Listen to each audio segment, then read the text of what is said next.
La Sociedad Dominica de Medios de Comunicación, Sodomco, presenta A Pensar Más con Rosa María Palacios.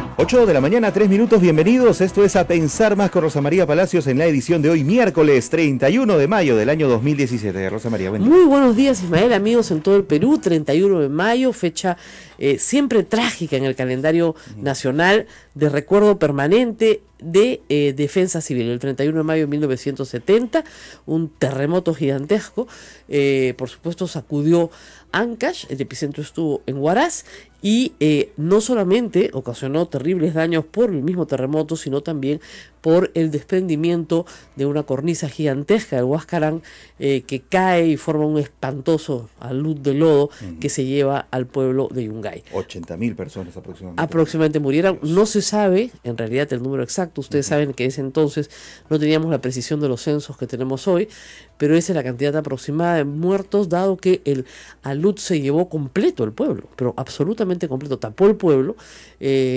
Todos ustedes habrán visto fotografías o habrán visitado lo que es hoy en realidad un cementerio,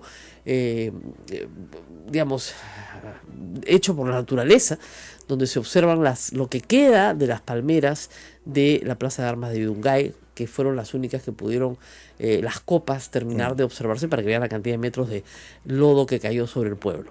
La gente que estaba en el cementerio y los niños que estaban en el circo fueron los únicos que se salvaron, porque estaban en las partes altas del pueblo. No se volvió a reconstruir un pueblo sobre ese lugar, gracias a Dios. Creo que la naturaleza le dio una lección al ser humano, pero Yungay era un pueblo muy, muy bonito, muy, muy típico de la zona, y muchísima gente se quedó sin nada. O sea, estamos hablando sin padres, sin hermanos, sin tíos, sin primos, familias enteras que estaban viendo esa tarde. Yo lo recuerdo porque yo sí había nacido, un partido de fútbol del Mundial del 70, de México 70. Ajá. Era el Mundial. Y era en esos días, todo el Perú estaba pues muy animado porque el Perú había ido al Mundial, además, y le estaba yendo muy bien en sus partidos. Además, estaba entrando a jugar con mucha alegría. Es el mejor desempeño de un equipo peruano en un Mundial, y quedamos séptimos, y séptimos, o sea, en un Mundial, ¿eh? O sea, eso no has visto, Ismael. Estás hablando de historia, pues. Ya, imagínate eso, y en medio de eso, este terremoto, esta tragedia gigantesca. Yo recuerdo, además, que las réplicas fueron espantosas, y mis padres estaban en el Mundial. Se habían ido manejando por tierra hasta México, ¿ya? Y qué locura, ¿no? Y mi abuela, que era una mujer de armas tomar, había decidido que todos dormíamos al lado de la puerta de la calle. Bajó colchones a la sala de la casa y ahí dormíamos todos.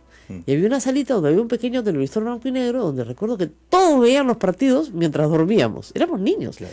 Y nos agarraban al vuelo y nos sacaban a la calle cada vez que había una réplica grande. Recuerdo que me contaron que durante ese encuentro hubo un minuto de silencio y un homenaje, y los propios jugadores se motivaron, claro, para alentar a nosotros. Salieron con una banda negra, ajá, en el uniforme. Y esa banda de luto fue, sí, pues muy conmovedora, como ustedes comprenderán. Ganaron el partido de todas maneras. Ganaron el partido, porque no había nada que discutir. Ahora, en ese entonces no teníamos pues la capacidad de reconocimiento del problema de la manera que se hace hoy, muy rápidamente, en minutos. Tuvieron que haber vuelos de aerofotografía, me acuerdo, de las Fuerzas Armadas, de la Fuerza Aérea, y que los pasaban en las noches en los noticieros, y uno se quedaba impresionado. O sea, esto era Yungay antes, y uno veía un pueblo; esto es Yungay ahora, y uno veía un Huayco, claro, el blanco, ¿ya? Pero eso fue 2 o 3 días después. Llegar a las zonas devastadas fue muy difícil. Las brigadas de salud, las brigadas de ingenieros, y en ese entonces, recuerden ustedes, estábamos bajo un gobierno militar, o sea, se obedecía sin dudas ni murmuraciones. Las brigadas se demoraron en llegar, y hubo evidentemente mucha gente que murió después de del terremoto por las heridas causadas en el terremoto. O sea, falta de atención. La falta de atención, claro, inmediata fue un problema grande, porque hasta el hospital se cayó, hasta el hospital, claro, de Huaraz se cayó. Entonces fue un terremoto, pero como reitero, lo que más mató fue el alud gigantesco. Había una cornisa del Huascarán de hielo que estaba por desprenderse. Con el terremoto se desprende, y unos minutos después del terremoto es que esta cornisa cae sobre una laguna que está encima del pueblo de Yungay, esta laguna se rebalsa, ¿no es cierto? Y todo el rebalse de lodo cae sobre el pueblo de Yungay. Es impresionante. O sea, las dimensiones. Y uno se achica frente a la capacidad de la naturaleza. Que uno dice, no, esto no puede pasar. No puede pasar. La naturaleza es. Y se impone. O sea, sí, va por lo suyo. Igual pasa con el mar, igual pasa con los huaicos, igual pasa con... El ser humano tiene que tener respeto por la naturaleza. Y yo creo que el 31 de mayo es un día en el cual tenemos que recordar eso, que vivimos en un país donde siempre van a haber terremotos. Hace muchos años que no tenemos uno de la magnitud del que hubo en el año 70. Lima tuvo otro en el año 74. Desde el terremoto de Lima del 74 no ha vuelto a haber otro terremoto en Lima. Entonces... que va a volver a haber un terremoto, va a volver a haber un terremoto. De todas maneras, día y hora no se los puedo decir. Hay muchas expectativas en las investigaciones de la Universidad Católica, pero digamos, recién se está poniendo un pie en una teoría. Hay trabajos en Japón y en muchas partes del mundo tratando, ¿no es cierto?, de predecir terremotos, cosa que hasta ahora el hombre no puede hacer. Pero aun cuando no los podamos predecir, sí sabemos que van a haber.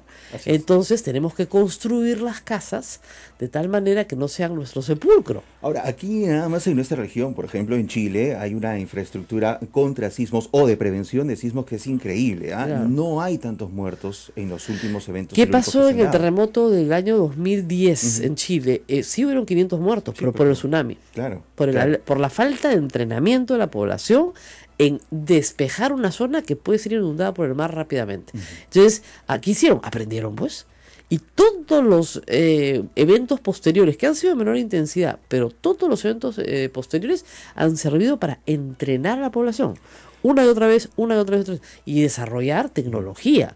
Por ejemplo, que en tu teléfono llegue un mensaje instantáneo que diga evacúa. Claro. De verdad. Claro. Es que después de un terremoto, Rosa María, obviamente estás en shock. No sabes qué hacer, y si estás cerca al litoral, tienes que evacuar. Ahora, la gente que vive frente al mar, por ejemplo en Pisco, en el terremoto del 2007, inmediatamente la gente de San Andrés se fue para atrás. Son pescadores con mucha tradición, conocen su mar, sabían perfectamente que tenían que ir para atrás y se fueron para atrás. Y cuando en Paracas entra el agua, entra el mar, no hubieron casi muertos porque la gente había evacuado. Conoce, o sea, si tú conoces tu zona, y si no conoces, si estás en una zona que no conoces, haz pues lo que la gente que hace ahí conoce, pues, ¿no? ¿No es cierto? Sigue a los viejos. Claro, tú, para donde corra la gente vieja, corra tú. Ellos saben, pues. Claro, pues. Saben. Entonces tienes que hacer lo que hacen los demás, ándate a la parte más alta, igual con los huaicos. El mayor cariño del mundo, por cierto. Claro, a los huaicos, si no te vas a parar pues en medio de la quebrada para que te pase el huaico por encima, pues te paras en la parte más alta, esperas que pase. Ahora, Rosa María, es interesante apuntar esto que siempre dices y que es muy interesante.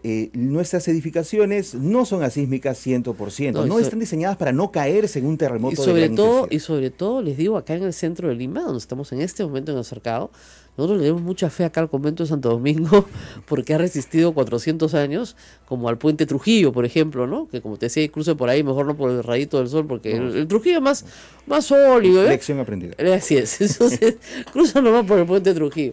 Pero sí hay muchísimas edificaciones que son republicanas, ya son del siglo XIX, que no reciben mantenimiento adecuado, que una lluvia como la de esta mañana se trae bajo una pared. Imagínense con un terremoto. Estamos hablando de, sobre todo el RIMAC, Barrios Altos y la zona del Cercado.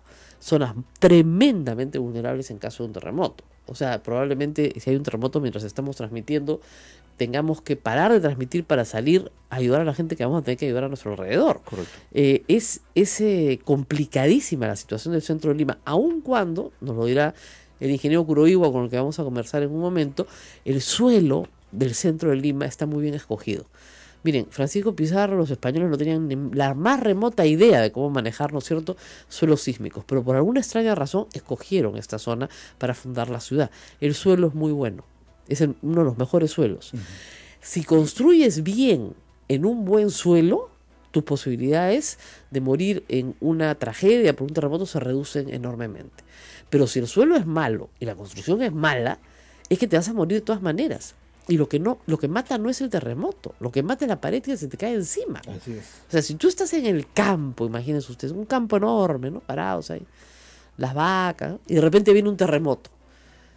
Ya, lo peor que puede pasar es que efectivamente la tierra se abra, te paras pues al costado, no te va a tragar, no como en las películas, no. Lo peor que te puede pasar es eso.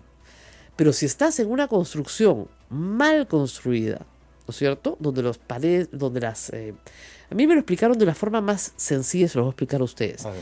Si ustedes hacen una caja, imagínense que su casa es una caja, la hacen rígida, cuando viene el terremoto y sacude el suelo, la rigidez de la caja hace que ésta se quiebre, ¿ok? Pero imagínense que su casa sea como una caja de zapatos, que es flexible, claro, ¿no? Y puede moverse con el vaivén del suelo, sin ningún problema.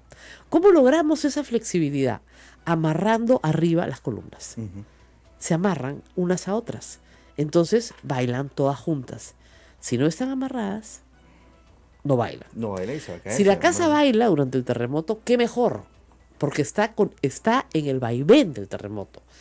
Si la edificación es rígida, se va a quebrar. Entonces tenemos que hacer que baile. Ya más fácil no se lo puedo explicar. Y eso lo tienen que ver los ingenieros. No, fíjese, eso para ello, ¿no? para eso se estudia. Claro. Eso no lo ve un maestro de obra. Exactamente. Un maestro de obras lo puede aprender a hacer y puede tener muchísima experiencia haciéndolo. Pero para una obra de ingeniería importante, sí, efectivamente se estudia. Y a mayor la obra de ingeniería, por cierto, muchísima más estudio y muchísima más, ¿cómo les explico? Estudio efectivamente sísmico. Tenemos en Javier Prado un edificio inmenso, el más alto de Lima, construido en el gobierno anterior. Bueno, ese edificio tiene estudios, ¿no es cierto?, hechos justamente para que ese edificio no le pase nada. Y probablemente ese edificio sufra menos daño que una construcción aquí en el Cerro del Pino, por ejemplo, claro, hecha artesanalmente, al mejor sabría entender de los que estaban ahí. Entonces, por eso es que las municipalidades, y yo creo que tienen un rol importantísimo, tienen que hacer brigadas de ingenieros para que trabajen con las familias. La autoconstrucción en el Perú, que es enorme y gigantesca, ha sustituido toda la normalización en materia de terremotos. Entonces yo no sé qué están esperando, que hayan 100.000 muertos, 150.000 muertos para hacer algo. Y hemos hecho estos programas todos los años. Mire su casa, refuerce las columnas, consulte a un ingeniero, traiga a un especialista. Tiene que haber un ingeniero que quiera ir a su casa y que haga una revisión.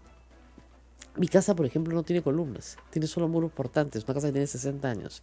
Pero los muros portantes son de medio metro de ancho, más o menos. Tu casa tiembla como gelatina. Como gelatina, no te puedes imaginar. Igual que acá, un temblor es fuerte. Exactamente, este convento no tiene columnas. Ajá. Porque no se construía así, se construía con muros portantes. Yo vivo muy cerca de la Huaga Pugliana. La Huaga Pugliana tiene una forma de construirse antisísmica. Los ladrillos están puestos lateralmente. ¿Y qué tal suelo es ese? Buenísimo.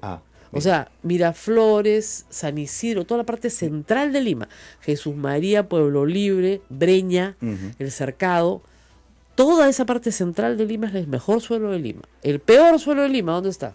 Me imagino que en el Callao. No.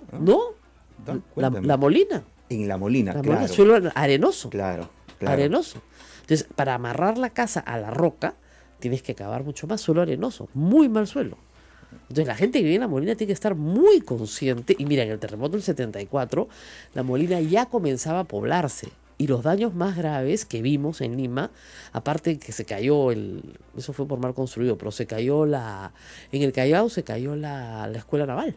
Se cayó completita. Un edificio de 4 pisos. ¿Ya? Ahí se salvaron porque no estaban gracias a Dios no estaban ese día dentro de las instalaciones. Pero en el caso de los colegios, por ejemplo, Reina de los Ángeles, Villa María, quedaron destrozados en La Molina. Y muchísimas casas caídas en la época en que La Molina todavía no estaba poblada como está poblada hoy. Molina es un punto crítico en caso de terremoto, de verdad. Y el ingeniero Curoiwa nos lo ha dicho 20 veces, es uno de los peores suelos de la ciudad. No te digo Villa María de Triunfo, la zona de Lomo Corvina. Eso es arena. Claro. Eso es arena. Eso es un arenal. Entonces, claro, tú dices, no, pues son casas muy sencillas, de triple A, de un solo piso. Igual, tienes que salir corriendo. Señora, salga corriendo. Porque lo poquito que haya podido construir, le cae el muro encima. Esos muros de contención que se han hecho están bien, pero si no se han hecho bien, todo se va para abajo. Se va completita la ladera hacia abajo. Ahora, la mejor garantía que tiene un edificio no es que no se derrumbe nunca, sino que al sufrir daños no produzca la muerte de nadie, ¿no? Exactamente. Eso es lo que hay que recalcar también. Mire, que se caiga una pared, que se caigan los vidrios, ¿no es cierto? Que se descascare la parte decorativa, eso no pasa nada. Lo importante, claro, obviamente que a usted no le caiga una teja en la cabeza, pues si sale, ¿no? Pero, digamos, hay que saber salir. Pero el tema es que el edificio permita, aún con los daños, que las personas puedan evacuar. Esa es la norma, ¿ya? Puede tener daños estructurales, incluso que haga después que ese edificio se declare inhabitable. Pero permite que las personas puedan evacuar. El edificio que no permite que las personas puedan evacuar, ese es el sepulcro. Y eso es bien grave. Entonces, de estos temas no se habla normalmente. A mí mis hijas me dicen que yo soy una alarmista. Yo he hecho de esto una campaña permanente. Y sobre todo en el tema de tsunamis. El tema de tsunamis, lo único que tienes que ganar es altura. Claro. 15 metros. En la costa peruana, 15 metros. Así es. ¿No? Tienes que ganar altura. Tienes que subir. Ganas 15 metros a lo largo de tu vida. Al primer cerro que tengas al lado. Ahora, hay zonas en la costa peruana, efectivamente, donde la playa es muy extendida y no hay dónde correr. Bueno, pues tienes que ganar 3-4 kilómetros para adentro. Entonces tienes que correr para adentro. Y tienes 10 minutos. No tienes más tiempo. O sea, no estás para pensarlo. Tienes que estar entrenado. Cuando el terremoto es en la costa y lo sientes tú, tienes 10 minutos para ganar 15 metros. ¿Ok? Entonces, si hay un cierre al frente, corre. Dejas todo y le dices a tus hijos, nos vemos arriba. O sea, todos corren. Claro, pues si me voy a buscar a mi abuelita, no, esa que ya me pasó el agua. ¿Ok? Y tienes que salir y esperar. Y esperar a que el agua se vaya, se va a ir. 2 días después, un día después, se va a ir. Pero tienes que esperar. Y eso es otra cosa que hay que tener después de una tragedia de esta magnitud, que es mucha paciencia. La gente se desespera. Eso es interesante. Y entrenar. Hoy hay un entrenamiento, precisamente. Hay un simulacro nacional. Así es. Simulacro. Nosotros hicimos muchísimos en los 70, pero muchísimos simulacros nacionales en los colegios. Porque claro, realmente tuvimos la suerte de que el terremoto del 74 en Lima era feriado. Era el 3 de octubre, bueno, el día de la Revolución Peruana. Gracias a Dios, como dice Abel Memiri, se acuerda, no habían clases. Si hubieran habido clases ese día, no te quiero contar, porque fue en la mañana. Fue un terremoto, ¿te acuerdas? A las 9, 10 de la mañana de haber sido. Era de mañana, yo estaba dentro de un carro. Yo tenía 11 años, así que ese sí lo recuerdo mejor. Eso se lo he escuchado a mis padres, a mis abuelos. No, ese fue bravo. Sí, ese fue bravo. Yo estaba dentro de un carro, entonces no lo sentí tan... Yo el que más he sentido de verdad, ya como adulto, es el del 2007, ¿no? No, claro, sí. Porque ya... Y además yo ya estaba con niños, entonces tienes que... Y eso que el de Lima fue un reflejo, en todo caso, del sismo. No fue nada. Claro, o sea, fue un reflejo. O sea, mientras más lejos estés del epicentro, menos sentirás el impacto. Imagínense ustedes lo que ustedes sintieron en Lima, imagínense. Además, lo que es interesante de las escalas es que no son, no son aritméticas, son geométricas. Es 10 veces más una escala, 100 veces más la siguiente, 1000 veces más, 10.000 veces más. O sea, las intensidades son espantoso. Definitivamente. Para el ser humano creo que no hay nada más terrible de que se le mueva a uno el piso. Y eso lo podemos haber experimentado. Pero hay que rogar pues que no nos agarre en lugares totalmente vulnerables, ¿no? En edificaciones que no estén preparadas para esto, en puentes en Lima, por lo menos los puentes modernos, ¿no? Por favor. Se desploman. Salga del puente. Ahora, ¿cómo es la oración? ¿Sabes la oración de los terremotos, no? A ver, cuéntame. ¿No sabes? No. La antigua oración limeña: aplaca, Señor, tu ira. Ok, sí, la he escuchado. Tu justicia y tu rigor. Misericordia, Señor. Pero es que se arrodillan a hacer la oración en todo el camino. No, pues así es. No, señora, usted rece nomás, pero no se arrodille. Claro. ¿Ya? Las vecinas del frente de la ley se arrodillaban y gritaban: pues aplaca, Señor, tu ira, tu justicia y tu rigor. Misericordia, Señor. Ahora, me han dicho que es una oración muchísimo más larga. Es una oración desde la colonia, es larguísima. Claro, el terremoto dura pues 3 minutos, entonces claro, ¿no? Pero sí hay una especie de invocación. Cusco tiene al Señor de los Temblores. Está bien, está ¿no? perfecto, Hay una especie de invocación de, por favor, no nos mandes esto. Yo creo que le hemos rezado mucho al Señor y que hace 40 años no tenemos un terremoto en Lima, entonces ya debería mandarnos uno. Mándanos un hito. Así es. Bueno, hemos hablado de algo importante, pero las cosas que no son importantes también tienen su espacio en este programa. No nos hemos olvidado de Edgar Alarcón, que hoy día sale en Portada de la República, ya contando algo de lo que nos anticipó y no nos quiso contar Daniel Llovera, que los carritos los compraba y los vendía, en este caso a un proveedor de la Contraloría, pues. Y él se ha defendido diciendo, sí, pero yo nunca le he firmado el contrato. Sí, pero era tu responsabilidad ver un contrato de marketing. Al proveedor del contrato de marketing le vendí el carrito. No, pues. Ya, ¿saben qué? Es tan poca cosa que da pena ya. No por el señor Alarcón, por el país, da vergüenza ajena. O sea, ¿cómo podemos tener un país en el cual el Contralor hace negocitos con los proveedores de la Contraloría? Le han pedido que no asista a las reuniones de la Comisión Anticorrupción. O sea, por favor no venga, compadre. No te queremos en la foto, ¿ya? Y el fujimorismo no está haciendo absolutamente nada. Y no va a hacer nada porque lo va a dejar ahí de Contralor. Él se siente segurísimo. Yo no voy a renunciar, tranquilo. Ya viene un proceso de fiscalía, ya, pues, total. Se demorarán 3 años, pues, ¿no? Aferrado, pero con uñas y dientes. Y lo que dice Augusto Álvarez es verdad. Este señor lo único que quiere es ser Contralor. Con una desesperación loca. Convenció a los nacionalistas de que él les iba a cuidar las espaldas. Lo eligieron. Y después los convenció a los fujimoristas de que él era el hombre. O sea, él es el hombre de quien tú quieras. ¿Ya? Es un Frankenstein. Entonces, no puede trabajar con un gobierno si lo único que quiere es mantenerse en el puesto, a como dé lugar, y hace cosas que están mal. Entonces, haciendo cosas que son incorrectas y queriéndose mantener en el puesto a como dé lugar, solamente va a servir aquel poder que es capaz de destituirlo. Y ese poder es el parlamentario. Así es. Entonces va a estar al servicio del fujimorismo, porque solamente el fujimorismo lo puede destituir. Qué vergüenza, ¿verdad? Bueno, otra cosa, no se resolvió el contrato de Chinchero. Yo les dije, no se resuelven los contratos por televisión. Se tiene que escribir ¿no es cierto? Un documento en el cual resuelves el contrato. No, lo que se ha establecido con Chinchero es que se abre un nuevo proceso de negociaciones. Entonces, en ese proceso de negociación se podrá descartar la adenda 1, se podrá hacer una nueva adenda, se podrá regresar al contrato original. No tengo idea de lo que pase, pero sigue con Turbasi como concesionario, por lo menos por 13 meses más, en una negociación abierta con el ministro de Transportes y Comunicaciones. Agárrate. O sea que Chinchero probablemente vaya con el mismo concesionario.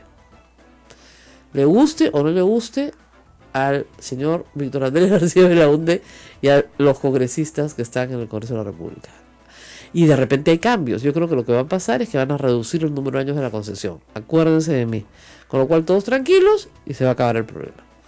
Acuérdate, Hermelinda, acuérdate de mí. Vamos a la pausa y regresamos. Esto es A Pensar Más con Rosa María Palacios. Sodomco, Sociedad Dominica de Medios de Comunicación.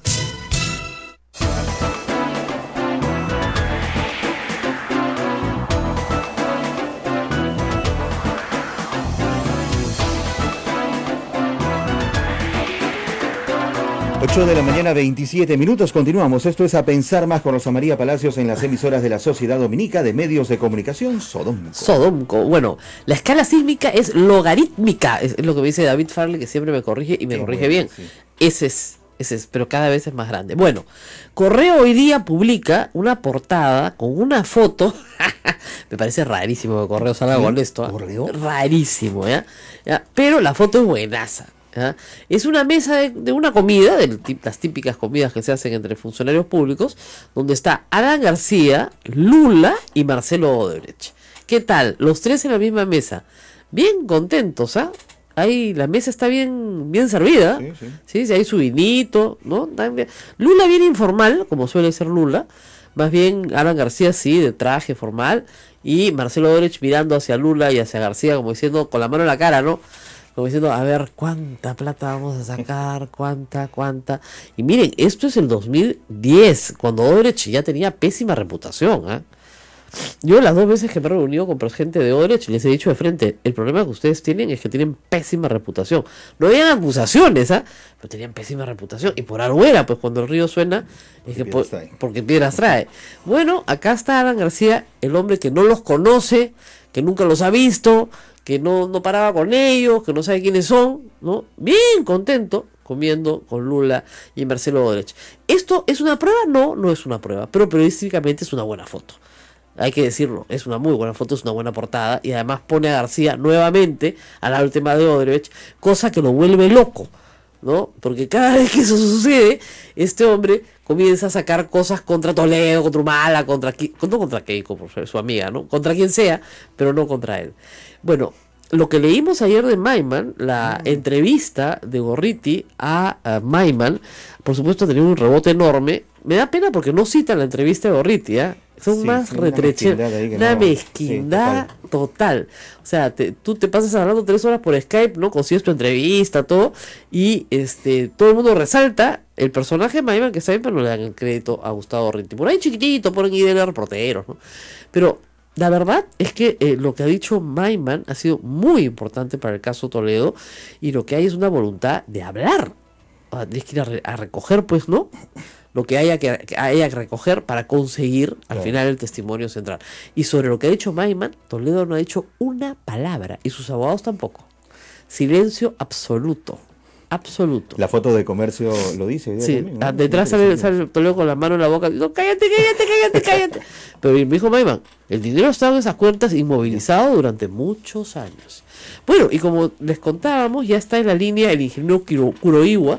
El ingeniero Kuroiwa tiene muchísimos años participando, por supuesto, en actividades de defensa civil, y qué mejor que él para ayudarnos este día de conmemoración del Día de Defensa Civil, 31 de mayo, en homenaje a los muertos en el terremoto de 1970. Ingeniero, muy buenos días. Rosa María, buenos días, gracias por invitarme.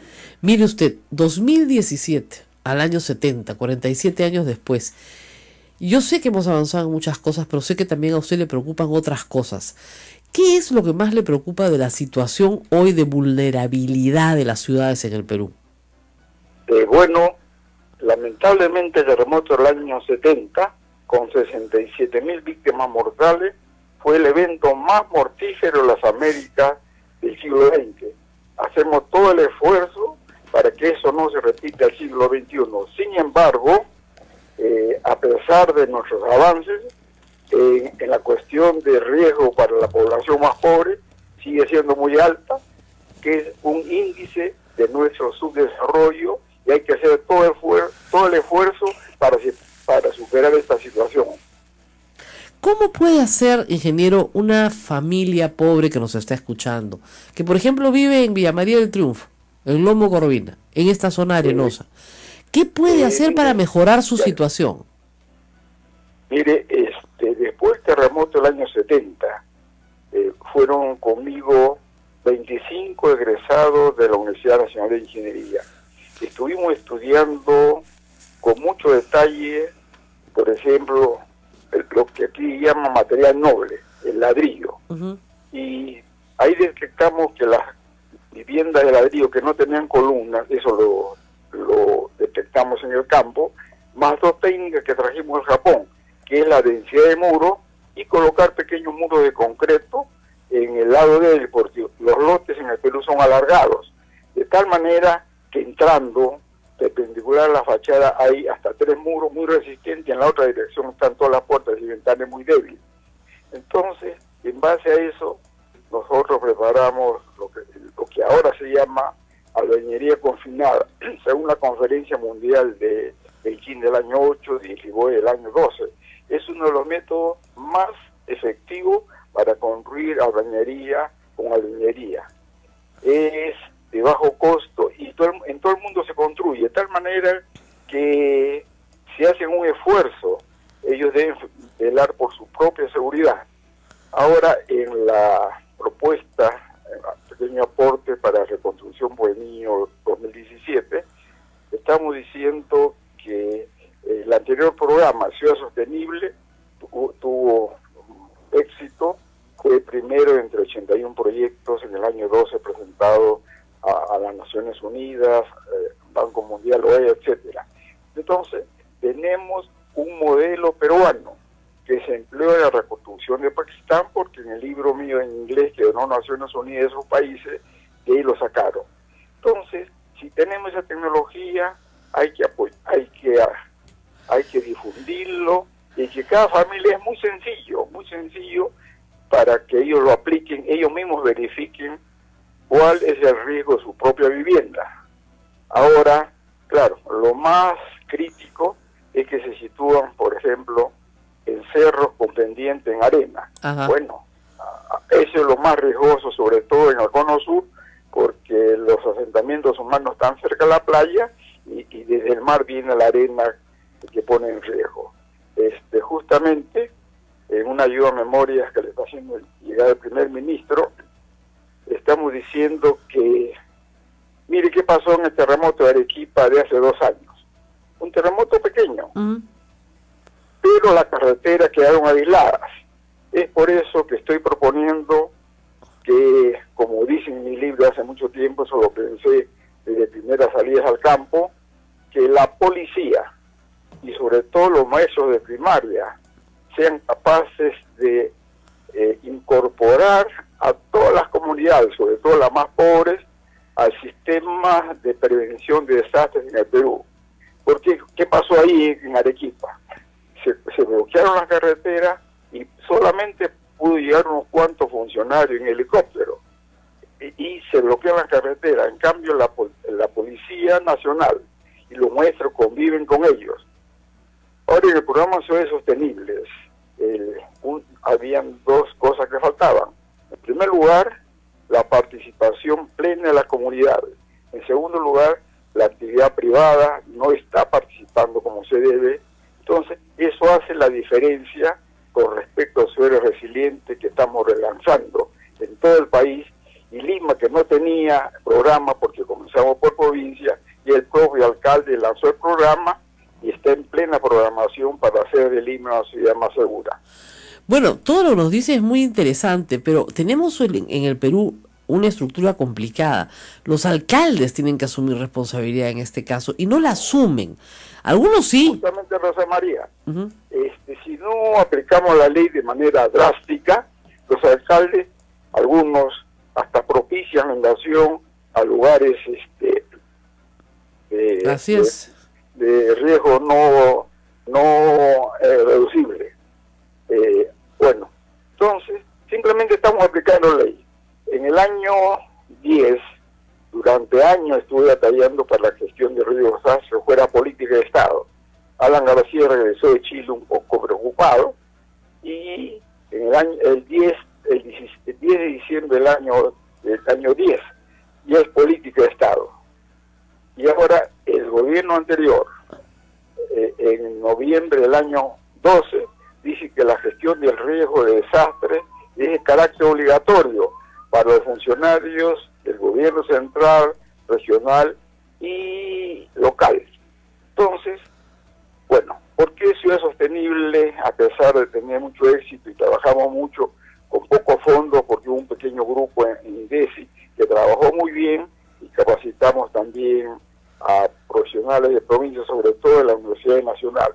Entonces, habían 2 problemas. Uno, no había fondos. Ahora, el MES, todos los proyectos buenos le da fondos.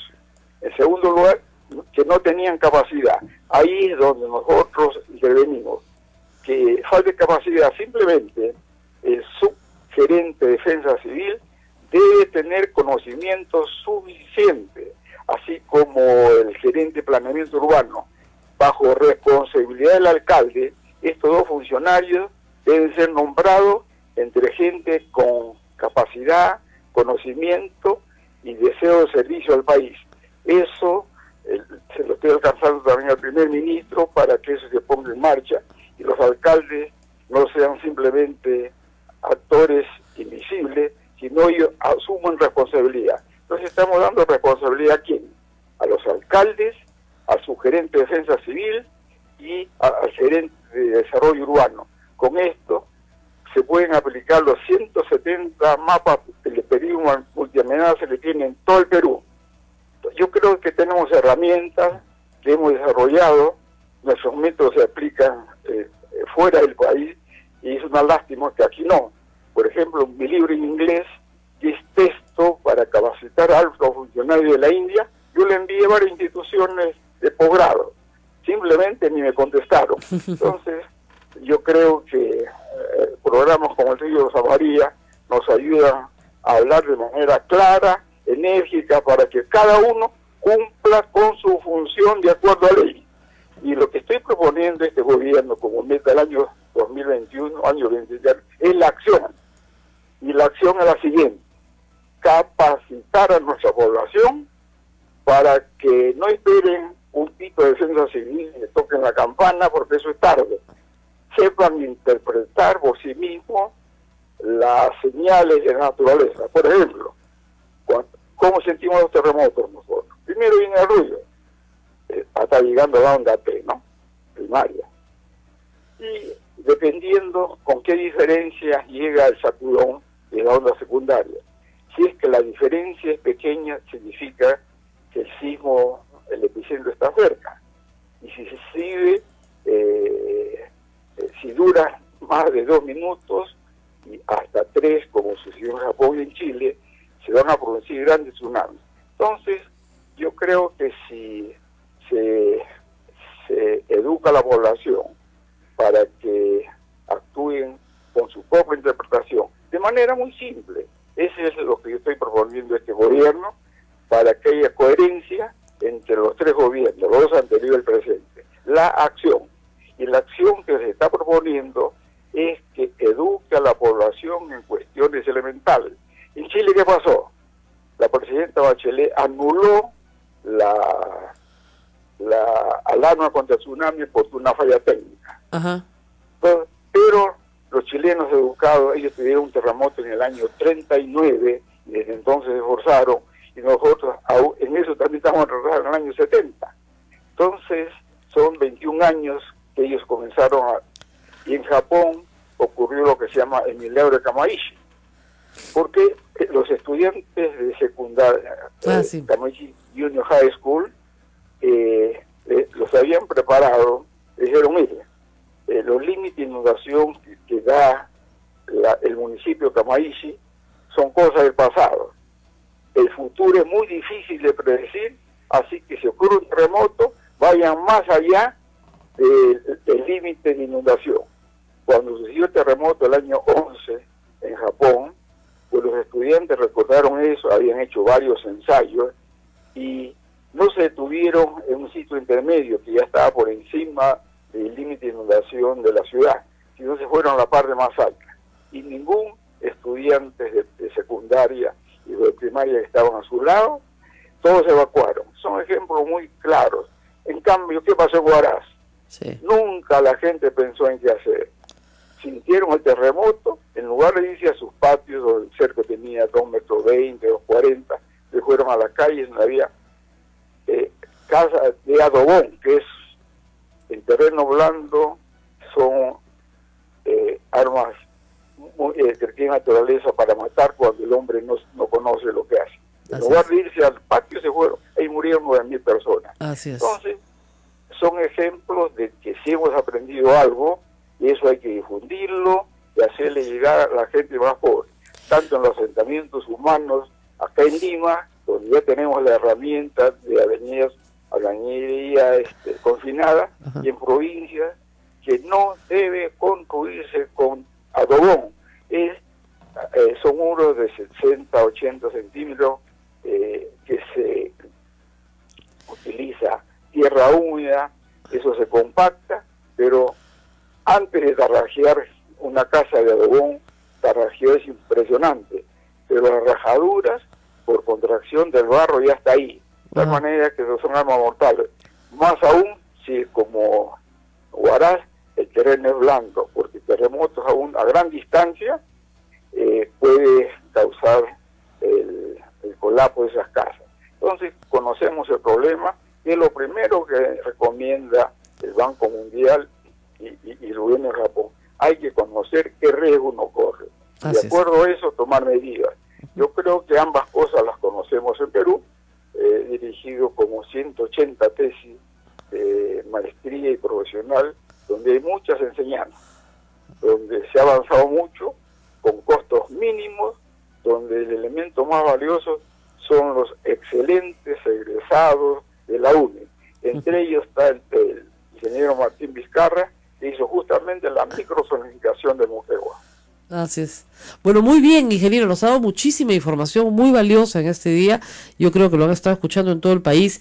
Ojalá que estos mensajes lleguen a las familias, a las municipalidades, a las autoridades, para poder evaluar exactamente los riesgos que se tienen y sobre ellos tomar las medidas que hay que tomar.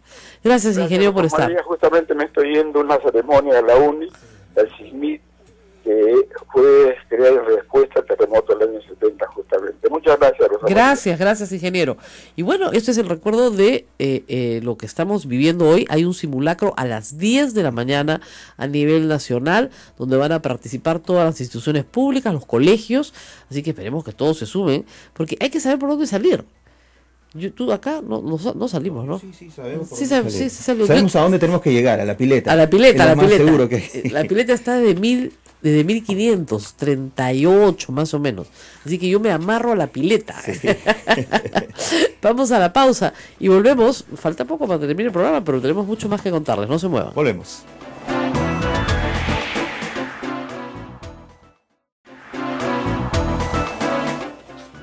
Entiendo que vamos a hablar en cualquier momento con el congresista Javier Velázquez Quesquén. Él ha presentado, o va a presentar, una moción para que se destituya al Contralor de la República. Ahora, Mauricio Müller inmediatamente salió a decir que esto lo está haciendo a título personal. Que Velázquez lo hace a título personal. Exactamente. Que no es un peligro para la Contraloría, el Contralor actualmente. No, pero digamos que el APRA, como institución, como bancada, no aprueba la destitución, o no ha aprobado la destitución de Alarcón. Pues entonces de nuevo, pues, la escopeta de dos cañones, pues, sí. ¿No? Mandas a un... Nosotros hemos apoyado, no, tú solo. Y por eso queríamos preguntarle eso, si esta es una acción individual o colectiva, dado que además la bancada prista se ha propuesto perseguir a algunas personas como mi amigo Pedro Cateriano, al cual le dan con bombo por cualquier cosa. Ya la acusación de Becerril es un problema ya de matemáticas, lo cual es un problema porque lo ha acusado de haber ganado, por decirte, 200.000 soles en un año cuando en realidad solo ganó 18.000 soles. Y su sueldo neto de ministro era 15.000 soles mensuales. Nunca los multiplicó por 12. ¿Ya? Entonces tú dices, bueno, no necesitas saber de matemáticas para ser congresista, ¿no? Pero para ser químico farmacéutico sí, o no sé cómo dispensará la receta, ¿no? En vez de darte 10 pastillas te da una, o a veces en vez de darte una te da 20, o sea, ¿qué le pasa al señor? Se supone que él sí sabe sumar y restar. Qué miedo, ¿no? Cuando deje de ser congresista y tenga su farmacia, ¿cómo te va a dispensar la receta el señor Becerril? ¿Qué químico farmacéutico? Si no sabe multiplicar, ni restar, ni sumar. Qué atroza. Hay sí una persecución del APRA siempre, porque Pedro Cateriano investigó en el primer gobierno de Alan García, en el post, ¿no? En el año 90, todo el enriquecimiento ilícito de Alan García y lo pudo probar en un libro que entiendo se va a publicar muy pronto. Compró lo mío. Estamos en comunicación con Javier Velázquez Quesquén, congresista. Muy buenos días. ¿Cómo estás, Rosa María? Un gusto saludarte. Bueno, intrigados, porque Mauricio Müller ha dicho que sus acciones pidiendo que se destituya al señor Alarcón son a título personal. Y en el APRA no se actúa a título personal, ¿no? ¿Qué pasó ahí? ¿No hubo una coordinación? Cuéntenos un poco. No la tendría que haber, porque es verdad. Si tú ves mi pedido de remoción del Contralor, lo hago a título de congresista, porque mi función es legislar y fiscalizar. Además, yo no le puedo pedir permiso a nadie para ejercitar mi función propia de parlamentario. Inclusive, yo ayer, yo respeto la posición de Mauricio y los otros compañeros de la bancada, pero esta la he hecho expresamente a título de congresista. ¿Ya? Que quede muy claro, a título de congresista. Muy bien, entonces la bancada no quiere presentar esta moción. No, escúchame. Rosa María, este pedido que he hecho es un pedido de remoción que le he hecho a la presidenta del Congreso. No necesito que lo firmen otros parlamentarios, sino yo lo pido y yo asumo las consecuencias de esa solicitud. Y esta es una posición que yo la mantengo coherente. En junio del año pasado, cuando propusieron al señor Alarcón en la comisión permanente, yo planteé una cuestión previa para que el señor Alarcón fuera y explicara cómo era esa operación inmobiliaria que estaba haciendo con el Contralor que salía Juan Curi, otro funcionario de la Contraloría, la hermana de Roy Gates. Entonces, ¿qué pasó? En esa época del nacionalismo, Soleado, Perú Posible y Acción Popular, se opusieron, dijeron, no, ¿qué explicaciones? Ese es un hombre intachable. Y los fujimoristas y yo nos salimos de la comisión, no votamos por el Alarcón. Entonces, ahora que sale este denuncio de nuevo, acabo de revisar la información, yo pido que el señor Alarcón vaya a la comisión permanente y, por ejemplo, me explique cómo es que ese inmueble y sus vehículos que han comprado no están en su declaración jurada de ingresos, bienes y rentas. Obviamente, mire, congresista, en la experiencia suya y en la mía, es obvio que el señor Alarcón ha cometido un número de faltas importantes dentro del marco de la ley que le rige y que merecen su destitución, al margen de que se haya cometido delitos o no. Y cada día van a salir más, porque resulta ahora que le vende y le compra a los proveedores de la misma Contraloría, ¿no? Es una cosa que viola su ley orgánica una y otra vez. Exactamente. Ya, entonces eso merece la remoción. Ahora, el asunto es que yo no veo en el fujimorismo ninguna voluntad por removerlo, y al señor no le veo ninguna voluntad por renunciar. Por lo tanto, nos quedaremos con un contralor que compra y vende carros. Mira, yo lo que me evidencia es que yo no he cambiado mi posición desde junio. O sea, yo no, a mí me quieren ver como un tonto útil del gobierno, que ahora que por ejemplo Chinchero, por favor, Chinchero lo ha parado el Congreso y lo ha parado uno de los que estaba al frente, de eso ha sido Víctor Andrés García de la U, ¿ya? Ajá. Y al que le reconozco este mérito. Pero yo tengo una posición que se expresa, y ahí está un día de debate. Yo pedía explicaciones. Y bien lo que tú dices, Rosa María, como buena abogada.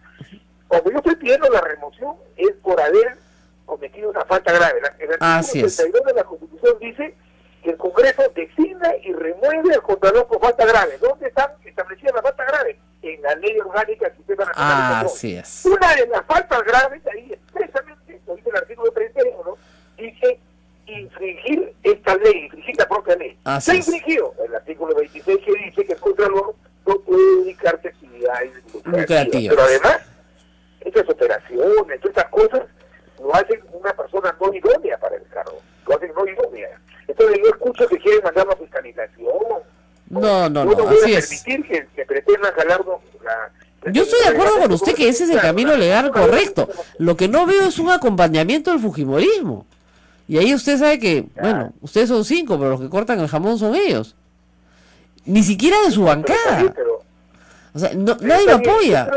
Yo creo que a medida que se van a ir informando, yo creo que van a ir... yo he escuchado a los fujimoristas de Galarreta, he escuchado que han dicho que primero queremos ver la denuncia.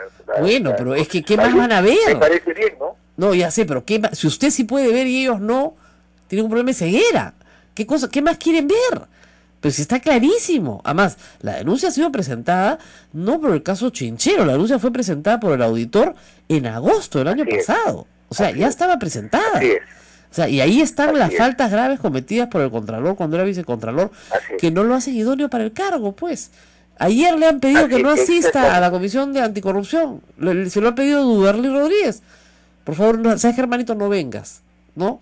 Entonces, no podemos tener un Contralor que ni siquiera puede ir a una Comisión Anticorrupción porque se supone que tiene faltas graves cometidas en su idoneidad para ser Contralor. Exactamente. Hay que leer entre el artículo 26 y 31 de la ley, está clarísimo que el señor no puede estar más al frente de la Contraloría. El tema de si ha cometido delito, lavado de activos o abuso, eso que lo está viendo el Ministerio Público. Yo no soy político, no soy juez, yo no soy quien para... Yo estoy escoltando mi pedido de remoción en la comisión de falta grave. El señor ha infringido la ley. Claro, corre por cuerda separada el proceso penal que se le tendrá que seguir y se encontrarán los ilícitos penales y fiscalía. Por supuesto, exactamente. Pero a lo que vamos es que tiene que ser removido. No veo. Pero usted cree que lo sigan de acá al fin de semana, porque mire, van a salir más cosas, ¿ah? De repente no lo saben en el Congreso, pero están trabajando y ya lo que viene es un huaico. Entonces mejor lo sacan ahorita. Sí, pero ahorita hasta donde van las cosas, yo creo que el señor nunca debió estar al frente de la Contraloría. La Contraloría ha sido siempre, en los últimos años de Fuad Curi, ha sido una rémora, un obstáculo. ¿Dónde estuvo la Contraloría en el Callao, en Ancash, en Cajamarca, en Chiclayo? Lo del Callao va a ser bien interesante, le digo, ¿ah? Vaya, hay cosas bien interesantes con la Contraloría. ¿Y dónde estuvo el señor Alarcón, que era el operador de Fuad Curi? Por eso le digo, en el Callao hay cosas bien bonitas van a salir. Si no se apuran, va a ser más grande. Porque ¿qué pasa? Este es un Contralor que era el vicecontralor, que convenció a los nacionalistas de que les iba a cuidar las espaldas y por eso votaron por él. Y luego, una vez que llegaron los fujimoristas, convenció a los fujimoristas que él era uno de ellos. Hasta les contrató a su vocero. Entonces, es un contralor funcional a permanecer en el cargo a como dé lugar. Entonces, nunca va a tener autonomía. Una institución que tiene que ser... Yo lo que creo es que esta es una magnífica oportunidad, Rosa María, dos cosas para decir. Creo que los peruanos necesitamos una Contraloría que esté al servicio del Estado peruano, no al servicio ni del gobierno ni de una bancada o de la oposición. Tiene que ser un Contralor que esté al servicio del Estado peruano. Y dos, que la Constitución, muchos dicen sí, pero ahora PPK va a poner su Contralor. Mentira. Él propone la terna, pero el Congreso, que no tiene mayoría PPK, le puede rechazar si no son personas idóneas. Entonces, lo que ha hecho el constituyente es que el Ejecutivo y el Congreso compartan la responsabilidad de elegir a este alto funcionario. ¿Con qué autoridad moral a mí me va a exigir este señor que yo omití información en mi declaración jurada, si él ha omitido esa información? Bueno. Entonces no es idóneo para el cargo. No es pues idóneo. Él debe entenderlo, le está haciendo mucho daño al país. Así es. Bueno, él no va a renunciar, digamos, porque es del tipo de funcionario público que usted conoce y yo también, que no renuncia pues por nada, que lo mejor que le ha pasado en la vida es ser funcionario público. Entonces, no va a renunciar, ¿no es cierto? Y ustedes probablemente, si no lo siguen en el Congreso los próximos días, no lo van a remover. Entonces vamos a tener un país que tiene un contralor que hace negocios particulares. Yo soy optimista porque a mí no me gusta, yo no me dedico a estos casos así de toda la semana, sino cuando veo que hay cosas objetivas, yo no especulo. Por eso es que yo lo único que le pido a la presidenta del Congreso que convoque a la Comisión Permanente y me permita establecer, sustentar mi pedido de remoción. Bueno, escúcheme, de acuerdo al reglamento del Congreso, usted podría pedir, como cuestión previa, en la primera sesión del Pleno, que se discuta su pedido de remoción y el Pleno votarlo. No, escúchame. De frente. Esto no es una emoción. Y si hay un antecedente. El año 2001, mira, el artículo 93 del reglamento dice que la Comisión Permanente, y la Constitución dice que una de las facultades que tiene la Comisión Permanente es la designación del Contralor y su remoción. Así es. De la Constitución. Y el reglamento dice que lo deriva la Comisión Permanente.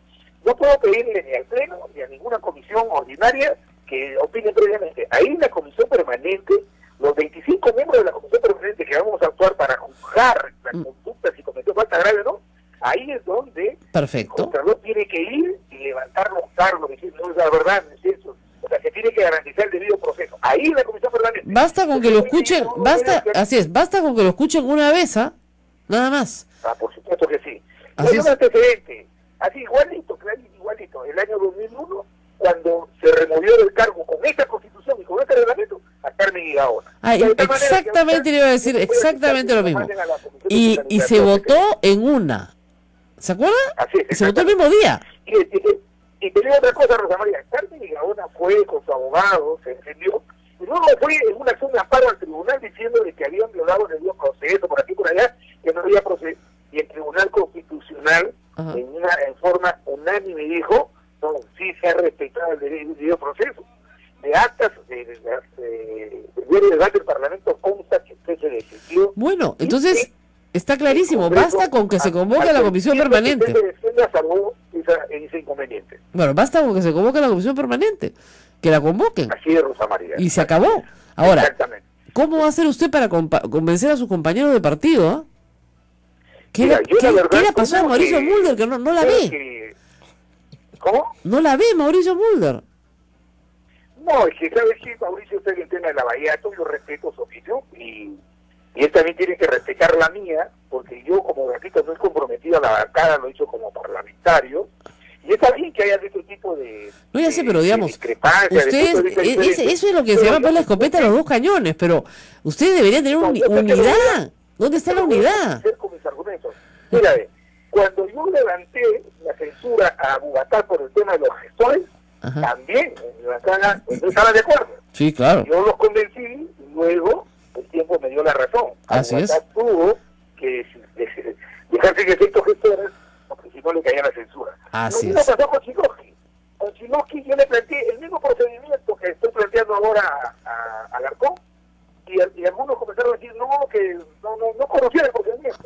No conocen, pues. Cuando el gobierno se dio cuenta, horas antes tuvo que renunciarlo porque era evidente que se venía la remoción. Así es. Entonces, yo voy a reunirme mañana con Blanca, le voy a explicar, no sé si yo tengo la seguridad que Blanca va a terminar apoyando, ¿no? Bueno, eso es una buena noticia porque tiene que tener pues el respaldo de su bancada también. Yo creo que ese es el camino. Una remoción por falta de idoneidad para el cargo. Ya después se verá en el Poder Judicial los delitos que tengan que verse. Habla de remoción por falta grave. Y la Así es. Por falta grave es un procedimiento autónomo diferente al de la Constitución constitucional. Y además es expeditivo. No, además es expeditivo. Yo no puedo remover por falta grave, también lo puedo, si le encuentro en el camino comisión de delito de exclusión, lo podemos ver también en la subcomisión de acusaciones. Así es. 100% de acuerdo, congresista, como siempre. Deberíamos legislar esto. No como siempre, leí tu artículo de Australia, creo. Sí. Y quería pedir que tenga la oportunidad de ir a decir que hay muchas inexactitudes ahí. Venga, cuando quiera, congresistas, acá lo esperamos con los brazos abiertos. O sea, que este es su casa. María, muchísimas gracias. Gracias. Bueno, hemos estado con el congresista Javier Velázquez Quesquén, que ha explicado el procedimiento claramente. Fíjense, este no es un tema, en este caso lo que está haciendo el congresista, que me parece correcto, ya no es un tema penal. Del tema penal se ocupa la fiscalía. Muy bien, ¿qué hacemos? Lo removemos por falta grave. ¿Cuál es la falta grave? Infringir la ley de control, que es su ley, la ley que le aplica al Contralor. ¿Y por qué la ha infringido? Porque ha desarrollado actividad lucrativa. Listo, no se tiene que decir más. Y no tiene idoneidad para el cargo, pues. Ahora, ustedes dirán, ¿y ahora a quién van a elegir? Bueno, el presidente de la República propone y el Congreso dispone. Así que se elegirá entre la terna que proponga el presidente de la República y se buscará una persona más idónea para el cargo. El señor Alarcón tiene muchísimos años en la Contraloría, muchísimos, lo que lo hace una persona complicada hoy para el cargo, porque, bueno, esos años lo han hecho desarrollar una entidad que tiene problemas pues serísimos. Para empezar, la liquidación de su señorita muy querida, y entiendo madre de sus hijos, no puedes pues liquidar pues a la madre de tus hijos con una, ¿no? Tampoco le puedes vender carros pues a tu proveedor, ¿no? Tampoco puedes comprar y vender carros. O sea, hay un problema gravísimo de discernimiento moral. Al final es eso. Discernimiento moral. Sí, qué cosa está bien y qué cosa está mal. Eso, el discernimiento moral se aprende desde los 7 años. O sea, un niño de 7 años ya puede distinguir más o menos que está bien y está mal. Pero luego, a lo largo de tu vida, se refina. Porque a veces no tienes que elegir entre dos bienes, entre el bien y el mal, sino tienes que elegir entre dos males, o tienes que elegir entre dos bienes. Se hace mucho más refinado y complejo. El problema, y eso ayer estuve en una presentación en la Universidad Católica hablando de, con una pregunta de esas sugerentes, ¿no? ¿Es la corrupción un mal necesario? Era la pregunta. Y al final la discusión yo la llevé al lado valorativo. Que yo no creo que sea subjetivo ni relativo. O sea, hay un camino. El día que la sociedad pierde el discernimiento, esa sociedad se acaba. Hannah Arendt, una filósofa judía, explicaba el Holocausto de esa manera. Los alemanes decidieron dejar de pensar. Se negaron a ser personas, dejaron de pensar, dejaron de discernir el bien y el mal y aprobaron el Holocausto. Y todo lo hicieron muy eficientemente, cumpliendo sus órdenes, ¿no? Industrialmente, ¿no? Una matanza, un genocidio industrial, si se quiere, porque dejaron de pensar. Yo creo que el Contralor tiene ese problema, ha dejado de discernir el bien y el mal. No discierne, pues. Entonces, como no discierne el bien del mal, no puede ser el Contralor. No tiene lógica. Así es, yo no espero, ¿no es cierto?, que el Contralor sea una persona que no puede discernir el bien del mal. Y no renuncia porque no entiende que lo que ha hecho está mal. Bueno, nos tenemos que despedir. Bueno, la sugerencia de renuncia ya se la hizo el portavoz de Peruanos por el Cambio, el señor Carlos Gruz, el día de ayer. Bueno, obviamente el gobierno quiere que se vaya, eso no me extraña tampoco, ¿ya? Y tal vez por una razón de conveniencia personal. Pero en el caso de nosotros, lo que estoy diciendo es que el señor no es ciudadano por el cargo, está incumpliendo la ley. Me piden que agradezcamos mucho a los que nos escriben en el Face. Eso no lo leo tanto yo, lo leí Ismael y Abel. El Face de Radio Santa Rosa. En el Face de Radio y se vacilan con eso. Y a todos los que están sufriendo por los aniegos, tengan paciencia, ¿ya? Paciencia, por el amor de Dios, paciencia. La paciencia todo lo alcanza, decía Santa Teresa. Es la única forma de sobrevivir en Lima hoy día. 10 de la mañana, simulacro. La paciencia todo lo alcanza, dijo Santa Teresa. Aguanten el tráfico, no hay otra. Ya pues ya llegó tarde, ya. ¿Qué vamos a hacer? ¿Ya? Y el viernes tenemos un programa absolutamente extraordinario, porque nunca lo hemos hecho. Vamos a transmitir este programa desde el corazón de la selva peruana. Vamos a estar en Madre de Dios. Yo voy a estar en Madre de Dios. Ismael no quería ir a ver tampoco, pero allá está César González y vamos a hacer un gran programa tratando de temas nacionales, por supuesto, pero también temas locales. Así que el viernes transmitimos desde Madre de Dios. Si sale bien... Ya está todo arreglado, tiene que salir bien. Si sale bien, vamos a hacerlo de vez en cuando, irnos al Cusco. Todos quieren ir al Coricancha acá, ¿no? Es que este programa en el Cusco se transmite desde el Coricancha. Sí. ¿Qué les pasa? Entonces, ¿con quién creen que están tratando? Convento Santo Domingo en Lima, Coricancha en el Cusco. Faltaba más. Bueno, nos vemos mañana. Chao, chao.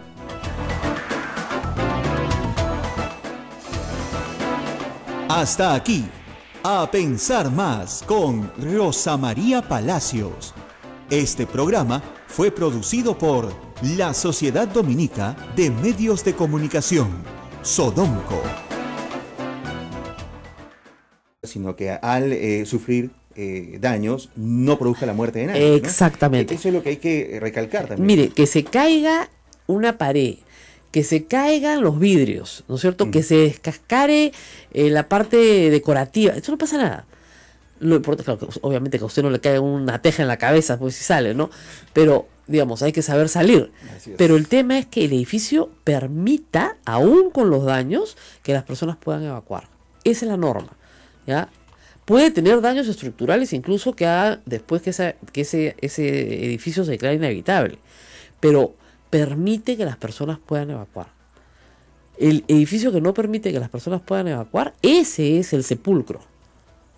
Y eso es bien grave. Entonces, de estos temas no se habla normalmente. A mí mis hijas me dicen que yo soy una alarmista. Yo he hecho de esto una campaña permanente. Y sobre todo en el tema de tsunamis. El tema de tsunamis, lo único que tienes que ganar es altura. Claro. 15 metros. En la costa peruana, 15 metros. Así es. ¿No? Tienes que ganar altura. Tienes que subir. Ganas 15 metros al resto de tu vida. Al primer cerro que tengas al lado. Ahora, hay zonas en la costa peruana, efectivamente, donde la playa es muy extendida y no hay dónde correr. Bueno, pues tienes que ganar 3-4 kilómetros para adentro. Entonces tienes que correr para adentro. Y tienes 10 minutos. No tienes más tiempo. O sea, no estás para pensarlo. Tienes que estar entrenado. Cuando el terremoto es en la costa y lo sientes tú, tienes 10 minutos para ganar 15 metros. ¿Ok? Entonces, si hay un cierre al frente, corre. Dejas todo y le dices a tus hijos, nos vemos arriba. O sea, todos corren. Claro, pues si me voy a buscar a mi abuelita, no, esa que ya pasó el agua. ¿Ok? Y tienes que salir y esperar. Y esperar a que el agua se vaya, se va a ir. 2 días después, un día después, se va a ir. Pero tienes que esperar. Y eso es otra cosa que hay que tener después de una tragedia de esta magnitud, que es mucha paciencia. La gente se desespera. Eso es interesante. Y entrenar. Hoy hay un entrenamiento, precisamente. Hay un simulacro nacional. Así es. Simulacro. Nosotros hicimos muchísimos en los 70, pero muchísimos simulacros nacionales en los colegios. Porque claro, realmente tuvimos la suerte de que el terremoto del 74 en Lima era feriado. Era el 3 de octubre, bueno, el día de la Revolución Peruana. Gracias a Dios, como dice Abel Memiri, ¿se acuerdan? No habían clases. Si hubieran habido clases ese día, no te quiero contar, porque fue en la mañana. Fue un terremoto, ¿te acuerdas? A las 9, 10 de la mañana de haber sido. Era de mañana, yo estaba dentro de un carro. Yo tenía 11 años, así que ese sí lo recuerdo mejor. Eso se lo he escuchado a mis padres, a mis abuelos. No, ese fue bravo. Ese fue bravo. Yo estaba dentro de un carro, entonces no lo sentí tan... Yo el que más he sentido de verdad, ya como adulto, es el del 2007, ¿no? No, claro, sí. Porque ya... Y además yo ya estaba con niños, entonces tienes que... Y eso que el de Lima fue un reflejo, en todo caso, del sitio. No fue nada. Claro, o sea, fue un reflejo. O sea, mientras más lejos estés del epicentro, menos sentirás el impacto. Imagínense ustedes lo que ustedes sintieron en Lima, imagínense. Además, lo que es interesante de las escalas es que no son... no son aritméticas, son geométricas. Es 10 veces más una escala, 100 veces más la siguiente, 1000 veces más, 10.000 veces más. O sea, las intensidades son espantoso. Definitivamente. Para el ser humano creo que no hay nada más terrible de que se le mueva a uno el piso. Y eso lo podemos haber experimentado. Pero hay que rogar pues que no nos agarre en lugares totalmente vulnerables, ¿no? En edificaciones que no estén preparadas para esto, en puentes en Lima, por lo menos los puentes modernos, ¿no? Por si favor. se desploman. Salga del puente. Ahora, ¿cómo es la oración? ¿Sabes la oración de los terremotos, no? A ver, cuéntame. ¿No sabes? La antigua oración limeña: aplaca, Señor, tu ira. Ok, sí, la he escuchado. Tu justicia y tu rigor. Misericordia, Señor. Pero es que se arrodillan a hacer la oración en todo el camino. No, pues así es. No, señora, usted rece nomás, pero no se arrodille. Claro. ¿Ya? Las vecinas del Frente de Arena se arrodillaban y gritaban: pues aplaca, Señor, tu ira, tu justicia y tu rigor. Misericordia, Señor. Ahora, me han dicho que es una oración muchísimo más larga. Es una oración desde la colonia, es larguísima. Claro, el terremoto dura pues 3 minutos, entonces claro, ¿no? Pero sí hay una especie de invocación. Cusco tiene al Señor de los Temblores. Está bien, ¿no? Perfecto, hay una especie de invocación de: por favor, no nos mandes esto. Yo creo que le hemos rezado mucho al Señor y que hace 40 años no tenemos un terremoto en Lima, entonces ya debería mandarnos uno. Mándanos un hito. Así es. Bueno, hemos hablado de algo importante, pero las cosas que no son importantes también tienen su espacio en este programa. No nos hemos olvidado de Edgar Alarcón, que hoy día sale en Portada de la República ya contando algo de lo que nos anticipó y no nos quiso contar Daniel Llovera, que los carritos los compraba y los vendía, en este caso a un proveedor de la Contraloría, pues. Y él se ha defendido diciendo: sí, pero yo nunca le he firmado el contrato.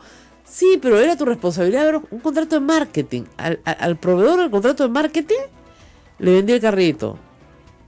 No, pues. Ya, ¿saben qué? Es tan poca cosa que da pena ya. No por el señor Alarcón, por el país, da vergüenza ajena. O sea, ¿cómo podemos tener un país en el cual el Contralor hace negocitos con los proveedores de la Contraloría? Le han pedido que no asista a las reuniones de la Comisión Anticorrupción. O sea, por favor, no venga, compadre. No te queremos en la foto, ¿ya? Y el fujimorismo no está haciendo absolutamente nada. Y no va a hacer nada porque lo va a dejar ahí de Contralor.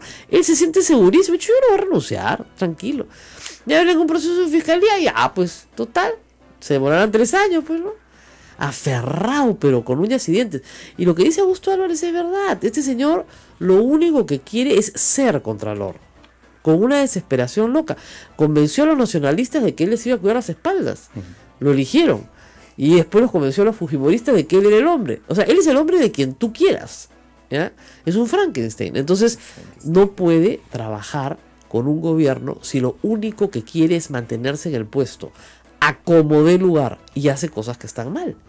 Entonces, haciendo cosas que son incorrectas y queriéndose mantener en el puesto a como dé lugar, solamente va a servir aquel poder que es capaz de destituirlo, y ese poder es el parlamentario. Así es. Entonces va a estar al servicio del fujimorismo, porque solamente el fujimorismo lo puede destituir. Qué vergüenza, de verdad. Bueno, otra cosa, no se resolvió el contrato de Chinchero. Yo les dije, no se resuelven los contratos por televisión. Se tiene que escribir ¿no es cierto? Un documento en el cual resuelves el contrato. No, lo que se ha establecido con Chinchero es que se abre un nuevo proceso de negociaciones. Entonces, en ese proceso de negociación se podrá descartar la adenda 1, se podrá hacer una nueva adenda, se podrá regresar al contrato original. No tengo idea de lo que pase, pero sigue con Turbase como concesionario, por lo menos por 13 meses más, en una negociación abierta con el ministro de Transportes y Comunicaciones. Agárrate. O sea que Chinchero probablemente vaya con el mismo concesionario. Le guste o no le guste al señor Víctor Andrés García Belaúnde y a los congresistas. La Sociedad Dominica de Medios de Comunicación, Sodomco, presenta A Pensar Más con Rosa María Palacios.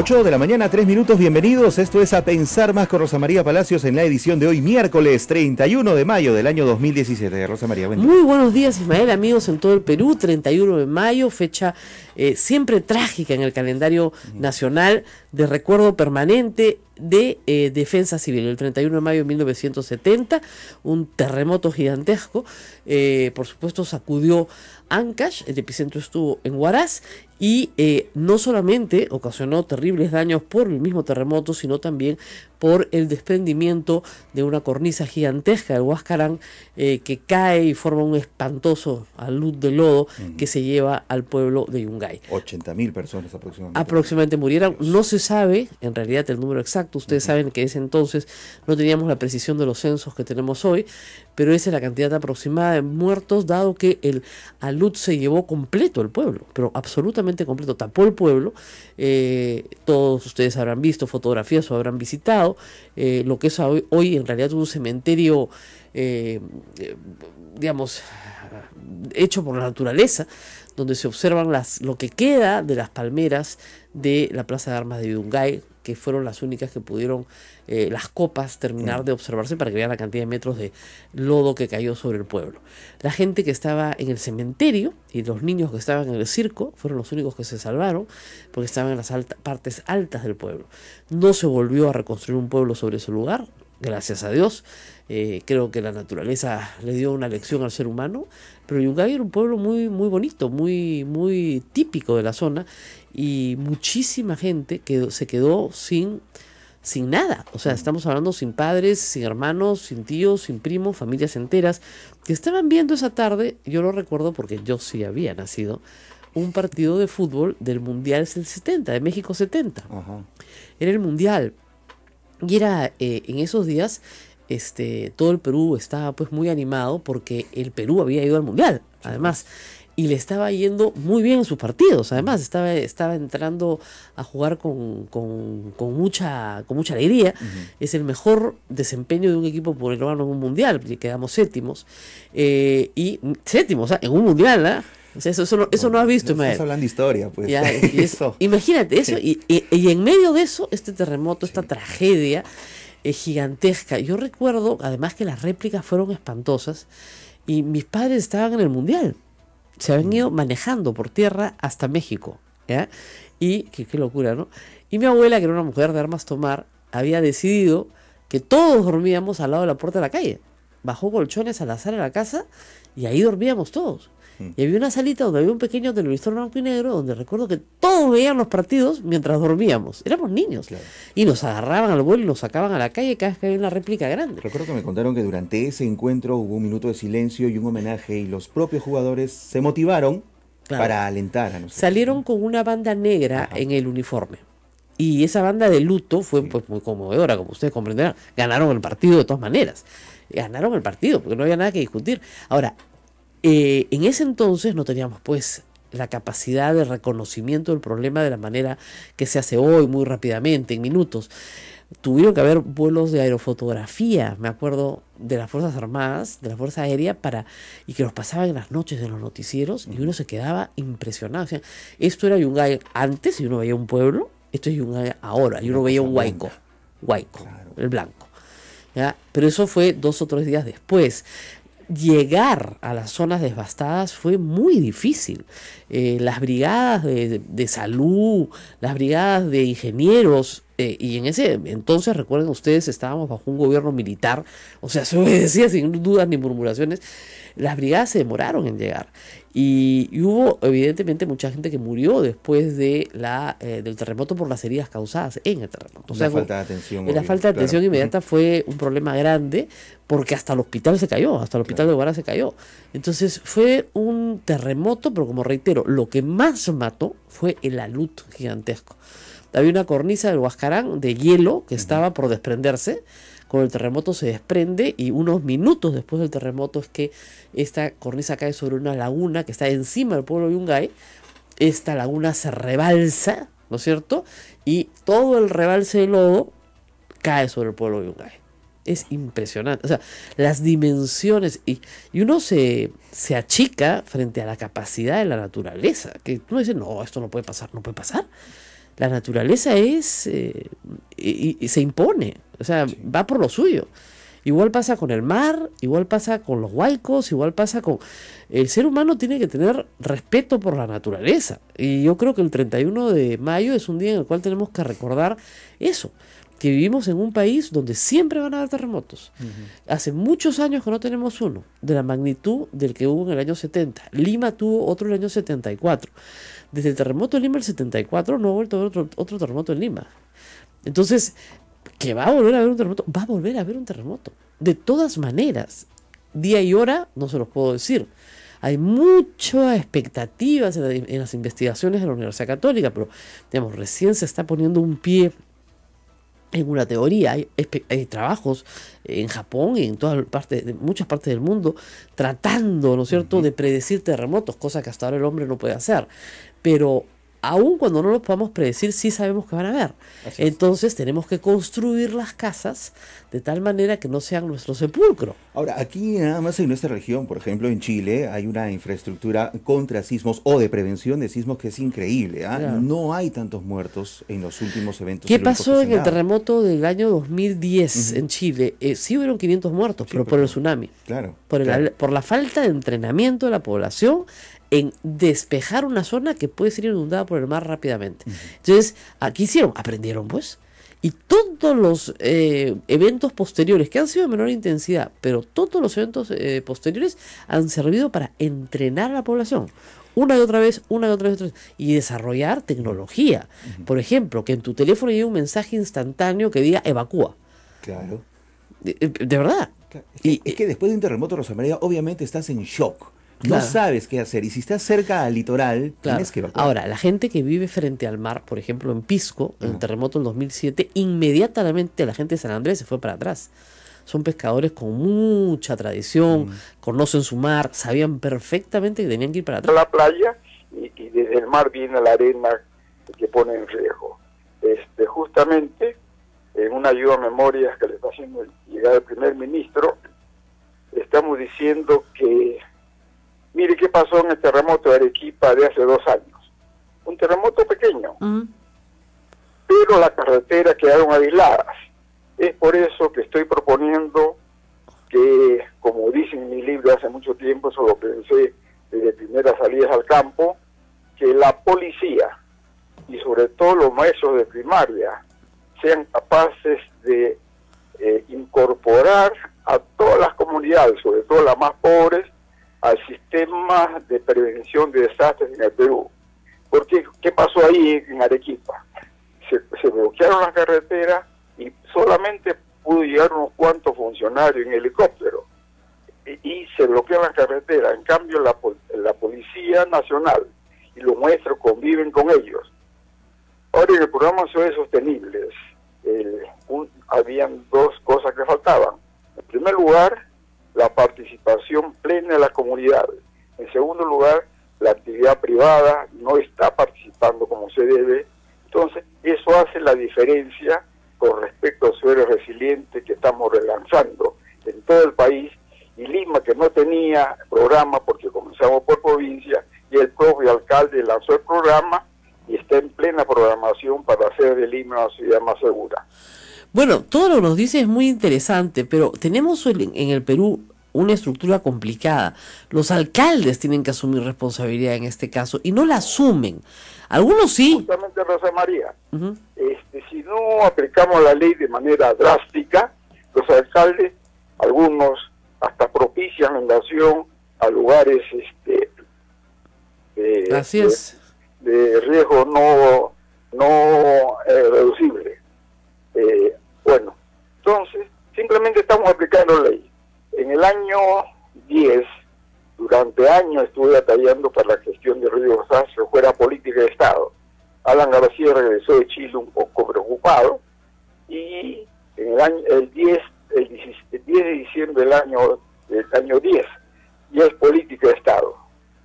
Y ahora el gobierno anterior, en noviembre del año 12, dice que la gestión del riesgo de desastre es de carácter obligatorio para los funcionarios del gobierno central, regional y local.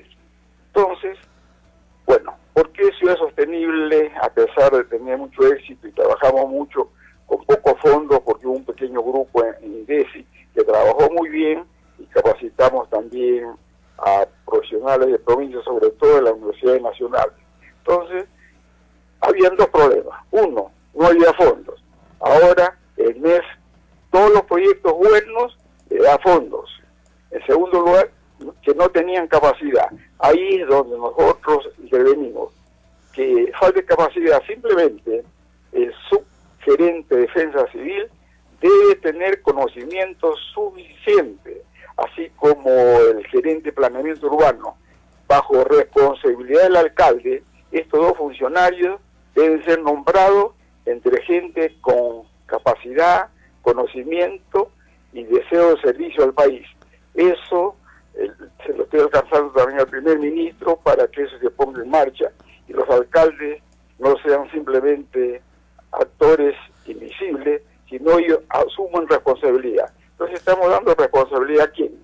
A los alcaldes, al su gerente de defensa civil y al gerente de desarrollo urbano. Con esto se pueden aplicar los 170 mapas de peligro multiamenaza que tienen en todo el Perú. Yo creo que tenemos herramientas que hemos desarrollado, nuestros métodos se aplican fuera del país y es una lástima que aquí no.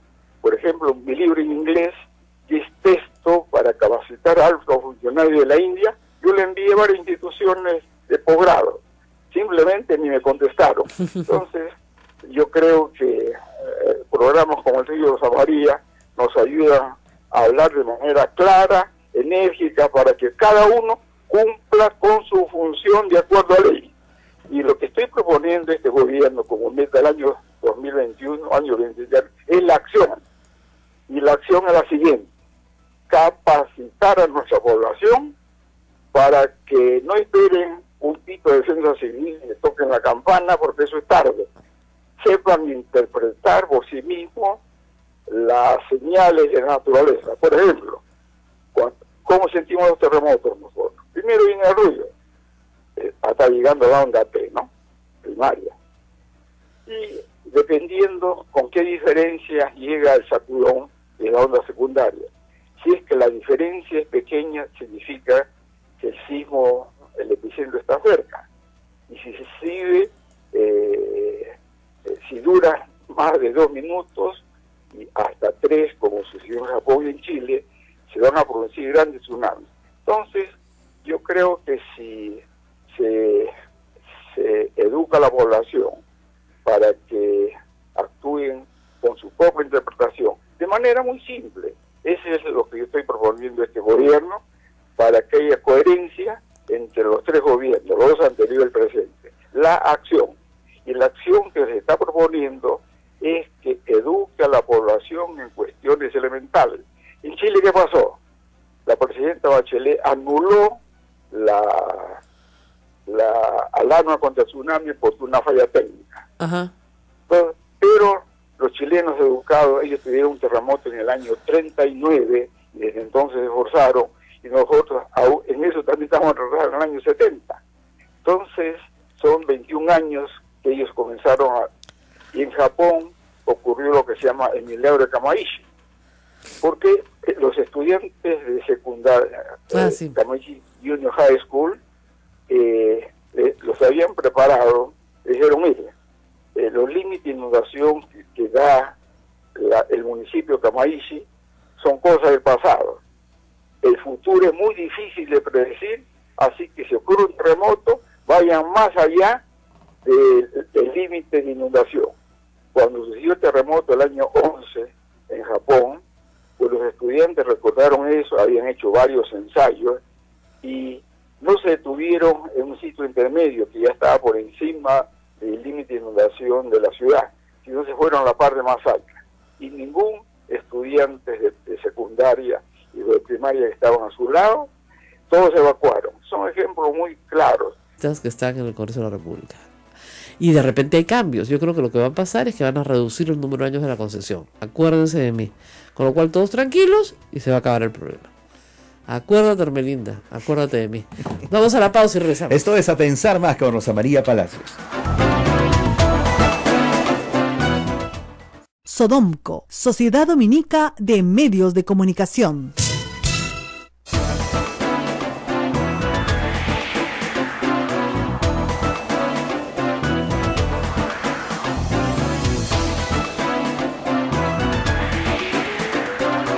De la mañana, 27 minutos. Continuamos. Esto es A Pensar Más con Rosa María Palacios en las emisoras de la Sociedad Dominica de Medios de Comunicación, Sodomco. Sodomco. Bueno, la escala sísmica es logarítmica. Es lo que me dice David Farley, que siempre me corrige y me corrige bien. Sí. Ese es, pero cada vez es más grande. Bueno, Correo hoy día publica una portada con una foto, Me parece rarísimo que Correo salga con esto. Rarísimo, ¿ya? Pero la foto es buenaza. ¿Ya? Es una mesa de una comida, las típicas comidas que se hacen entre funcionarios públicos, donde está Alan García, Lula y Marcelo Odebrecht. ¿Qué tal? Los tres en la misma mesa. Bien contentos, ¿ah? Ahí la mesa está bien servida. Sí, hay su vinito, ¿no? Lula bien informal, como suele ser Lula. Más bien Alan García sí, de traje formal. Y Marcelo Odebrecht mirando hacia Lula y hacia García, como diciendo, con la mano en la cara, ¿no?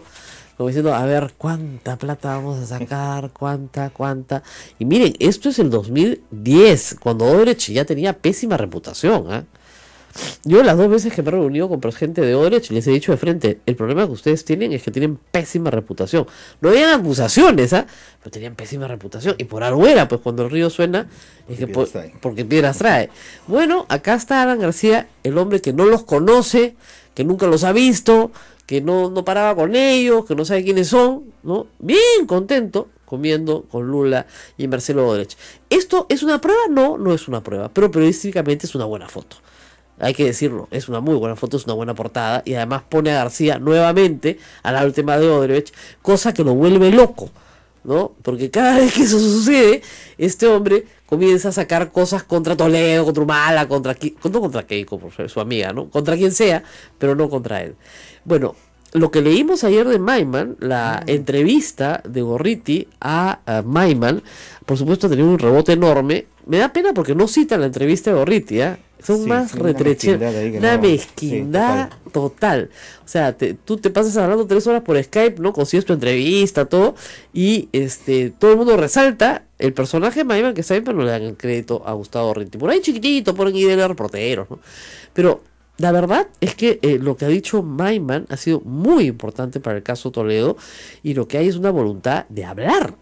Tienes que ir a recoger, pues, ¿no? Lo que haya que recoger para conseguir al final el testimonio central. Y sobre lo que ha dicho Maiman, Toledo no ha dicho una palabra, y sus abogados tampoco. Silencio absoluto.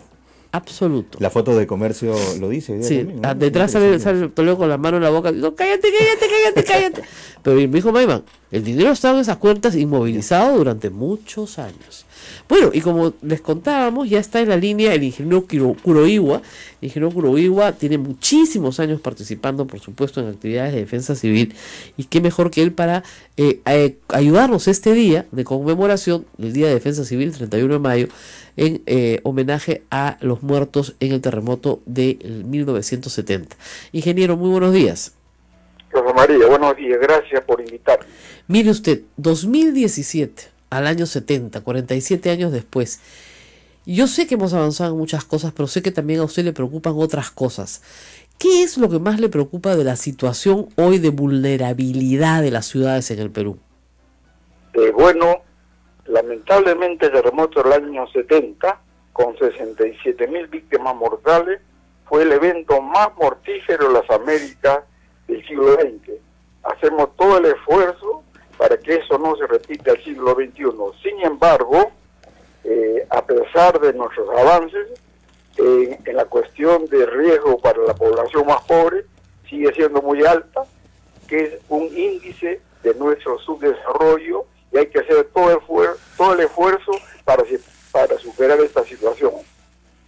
¿Cómo puede hacer, ingeniero, una familia pobre que nos está escuchando, que por ejemplo vive en Villa María del Triunfo, en Lomo Corvina, en esta zona arenosa?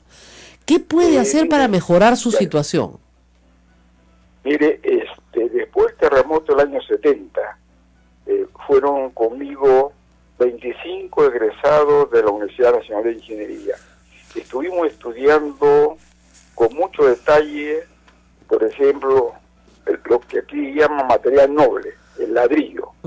Y ahí detectamos que las viviendas de ladrillo que no tenían columnas, eso lo detectamos en el campo, más 2 técnicas que trajimos del Japón, que es la densidad de muro y colocar pequeños muros de concreto en el lado de él, porque los lotes en el Perú son alargados, de tal manera que entrando perpendicular a la fachada hay hasta 3 muros muy resistentes, y en la otra dirección están todas las puertas y ventanas muy débiles. Entonces, en base a eso, nosotros preparamos lo que ahora se llama albañería confinada, según la Conferencia Mundial de Beijing del año 8, de Lisboa del año 12. Es uno de los métodos más efectivos para construir albañería con albañería. Es de bajo costo y en todo el mundo se construye, de tal manera que si hacen un esfuerzo, ellos deben velar por su propia seguridad. Ahora, en la propuesta, pequeño aporte para Reconstrucción por el Niño 2017, estamos diciendo que el anterior programa, Ciudad Sostenible, tuvo éxito, fue primero entre 81 proyectos en el año 12 presentado a las Naciones Unidas, Banco Mundial, OEA, etcétera. Entonces, tenemos un modelo peruano que se empleó en la reconstrucción de Pakistán, porque en el libro mío en inglés que donó Naciones Unidas de esos países, de ahí lo sacaron. Entonces, si tenemos esa tecnología, hay que difundirlo, y que cada familia es muy sencillo para que ellos lo apliquen, ellos mismos verifiquen cuál es el riesgo de su propia vivienda. Ahora, claro, lo más crítico es que se sitúan, por ejemplo, en cerros con pendiente en arena. Ajá. Bueno, eso es lo más riesgoso, sobre todo en el cono sur, porque los asentamientos humanos están cerca. Se fueron para atrás. Y cuando en Paracas entra el agua, entra el mar, no hubieron casi muertos porque la gente había evacuado. Conoce. O sea, si tú conoces tu zona, y si no conoces, si estás en una zona que no conoces, haz pues lo que la gente que hace ahí conoce, pues, ¿no? ¿Cierto? Sigue a los viejos. Claro. Tú, para donde corra la gente vieja, corra tú. Ellos saben, pues. Claro, ellos pues. saben. Entonces tienes que hacer lo que hacen los demás. Ándate a la parte más alta, igual con el los mayor huaicos. cariño del mundo, por cierto. Claro, a los huaicos. Si no te vas a parar pues en medio de la quebrada para que te pase el huaico por encima, pues te paras en la parte más alta, esperas que pase. Ahora, Rosa María, es interesante apuntar esto que siempre dices y que es muy interesante. Nuestras edificaciones no son asísmicas 100%, no están diseñadas para no caerse en un terremoto de gran intensidad. Y sobre todo, les digo, acá en el centro de Lima, donde estamos en este momento en el cercado, nosotros le damos mucha fe acá al convento de Santo Domingo porque ha resistido 400 años, como al puente Trujillo, por ejemplo, ¿no? Que como te decía, cruce por ahí, mejor no por el rayito del sol, porque el Trujillo es más sólido, ¿eh? Lección aprendida. Así es, entonces cruza nomás por el puente Trujillo. Pero sí hay muchísimas edificaciones que son republicanas, ya son del siglo XIX, que no reciben mantenimiento adecuado, que una lluvia como la de esta mañana se trae bajo una pared. Imagínense con un terremoto. Estamos hablando sobre todo el RIMAC, Barrios Altos y la zona del Cercado. Zonas tremendamente vulnerables en caso de un terremoto. O sea, probablemente si hay un terremoto mientras estamos transmitiendo, tengamos que parar de transmitir para salir a ayudar a la gente que vamos a tener que ayudar a nuestro alrededor. Correcto. Es complicadísima la situación del centro de Lima, aun cuando, nos lo dirá el ingeniero Kuroiwa, con el que vamos a conversar en un momento, el suelo del centro de Lima está muy bien escogido. Miren, Francisco Pizarro, los españoles no tenían ni la más remota idea de cómo manejar, ¿no es cierto?, suelos sísmicos, pero por alguna extraña razón escogieron esta zona para fundar la ciudad. El suelo es muy bueno, es uno de los mejores suelos. Si construyes bien en un buen suelo, tus posibilidades de morir en una tragedia por un terremoto se reducen enormemente. Pero si el suelo es malo y la construcción es mala, es que te vas a morir de todas maneras. Y lo que mata no es el terremoto, lo que mata es la pared que se te cae encima. Así es. O sea, si tú estás en el campo, imagínense ustedes, un campo enorme, ¿no? Parados ahí, las vacas, ¿no? Y de repente viene un terremoto. Ya, lo peor que puede pasar es que efectivamente la tierra se abra. Te paras pues al costado, no te va a tragar, no como en las películas, no. Lo peor que te puede pasar es eso. Pero si estás en una construcción mal construida, ¿no es cierto? Donde los paredes, donde las... a mí me lo explicaron de la forma más sencilla, se lo voy a explicar a ustedes. Si ustedes hacen una caja, imagínense que su casa es una caja. La hacen rígida, cuando viene el terremoto y sacude el suelo, la rigidez de la caja hace que ésta se quiebre, ¿ok? Pero imagínense que su casa sea como una caja de zapatos, que es flexible, claro, ¿no? Y puede moverse con el vaivén del suelo, sin ningún problema. ¿Cómo logramos esa flexibilidad? Amarrando arriba las columnas. Se amarran unas a otras. Entonces bailan todas juntas. Si no están amarradas, no bailan. No baila y se va a caer. Si la casa baila durante el terremoto, qué mejor. porque está en el vaivén del terremoto. Si la edificación es rígida, se va a quebrar. Entonces tenemos que hacer que baile. Ya más fácil no se lo puedo explicar. Y eso lo tienen que ver los ingenieros. No, fíjese, eso para ello, ¿no? o sea, para eso se estudia. Claro. Eso no lo ve un maestro de obra. Exactamente. Un maestro de obras lo puede aprender a hacer y puede tener muchísima experiencia haciéndolo. Pero para una obra de ingeniería importante, sí, efectivamente se estudia. Y a mayor la obra de ingeniería, por cierto, muchísima más estudio y muchísima más, ¿cómo les explico? Estudio efectivamente sísmico. Tenemos en Javier Prado un edificio inmenso, el más alto de Lima, construido en el gobierno anterior. Bueno, ese edificio tiene estudios, ¿no es cierto?, hechos justamente para que ese edificio no le pase nada. Y probablemente ese edificio sufra menos daño que una construcción aquí en el Cerro del Pino, por ejemplo, claro, hecha artesanalmente, al mejor saber entender de los que estaban ahí. Entonces, por eso es que las municipalidades, y yo creo que tienen un rol importantísimo, tienen que hacer brigadas de ingenieros para que trabajen con las familias. La autoconstrucción en el Perú, que es enorme y gigantesca, ha sustituido toda la normalización en materia de terremotos. Entonces yo no sé qué están esperando, que hayan 100.000 muertos, 150.000 muertos para hacer algo. Y hemos hecho estos programas todos los años. Mire su casa, refuerce las columnas, consulte a un ingeniero, traiga a un especialista. Tiene que haber un ingeniero que quiera ir a su casa y que haga una revisión. Mi casa, por ejemplo, no tiene columnas, tiene solo muros portantes, una casa que tiene 60 años. Pero los muros portantes son de medio metro de ancho, más o menos. Tu casa tiembla como gelatina. Como gelatina, no te puedes imaginar. Igual que acá, un temblor es fuerte. Exactamente, este convento no tiene columnas. Ajá. Porque no se construía así, se construía con muros portantes. Yo vivo muy cerca de la Huaga Pugliana. La Huaga Pugliana tiene una forma de construirse antisísmica. Los ladrillos están puestos lateralmente. ¿Y qué tal suelo es ese? Buenísimo. O sea, Miraflores, San Isidro, toda la parte central de Lima, Jesús María, Pueblo Libre, Breña, El Cercado, toda esa parte central de Lima es el mejor suelo de Lima. El peor suelo de Lima, ¿dónde está? Me imagino que en el Callao. No. La Molina. En La Molina, claro. Molina, suelo arenoso. Claro. Arenoso. Entonces, para amarrar la casa a la roca, tienes que cavar mucho más suelo arenoso, muy mal suelo. Entonces la gente que vive en La Molina tiene que estar muy consciente. Y mira, en el terremoto del 74, La Molina ya comenzaba a poblarse. Y los daños más graves que vimos en Lima, aparte de que se cayó eso fue por mal construido, pero se cayó en el Callao se cayó la escuela naval. Se cayó completita. Un edificio de 4 pisos. ¿Ya? Ahí se salvaron porque no estaban gracias a Dios no estaban ese día dentro de las instalaciones.